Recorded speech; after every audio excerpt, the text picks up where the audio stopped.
Hi guys, Jeffrey from TAP. And just a quick update as the weather's getting warmer, a bit on air conditioning.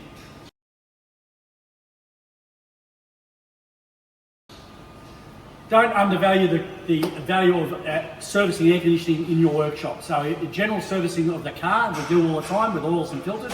For the air conditioning system on a motor vehicle, modern motor vehicle, it's important that they get serviced as well. So don't underestimate that value to your own particular workshop. There are some great machines available, this Waco that we've got in the workshop, fully automated, so there's no problems with the car. You basically plug it on there, it runs through the job. Gas, refrigerant levels, etc. on there, automatic dye and oil injection into the vehicle as well. Fantastic bit of kit. There's many varieties out there available from all your major suppliers.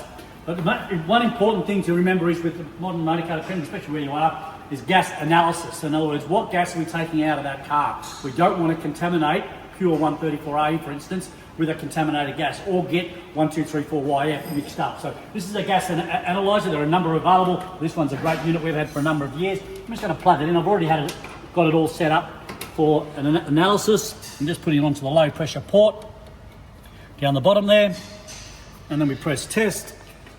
Now it's going to run through the testing of it. So it's going to go through and actually analyse the refrigerant. So it can do 134A as well as 1234YF, and it can pick up R12, air, hydrocarbons, all those sorts of things, and then gives you a printed report at the end of exactly what's in there. We use this a lot over the Christmas New Year period. We're doing analysis for the RRA for gas analysis across the country, but it's been a great little machine that's just running through. Just remembering, we don't want to contaminate our refrigerant, so our 134A that we're purchasing at the moment, it's getting more expensive because of the quota of the amount of gas that the government can import into the country nowadays. That's getting less and less, even though the demand for it is still very high because of the amount of cars that are coming into the country that still have 134A as their refrigerant. The OEs have been a little bit reluctant to switch to 1234YF for cost reasons, so therefore the quota system is going to come back and really be a bit of a problem to us in the coming years. So make sure you've got your stock levels up of your 134A. This is just about finishing this particular test, so it's important that we do test every car to make sure that we know exactly what's in the vehicle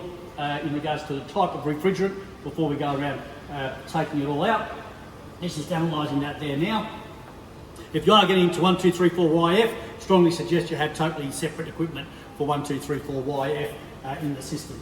Now it's saying the results here, we can just unplug the source, and if we come and have a look at the results here, in this particular case, fairly new car, we've got 100% 134A and 0 of everything else, so a perfectly good car. Ready for us now to do a standard air conditioning service on this one. Don't be surprised, I've picked up many varieties of gas when doing an analysis on a motor vehicle, but this one's ready to go. We can rig up our air conditioning machine, get this aircon service, and again, as the weather warms up, don't undervalue air conditioning to your workshop. See you next time.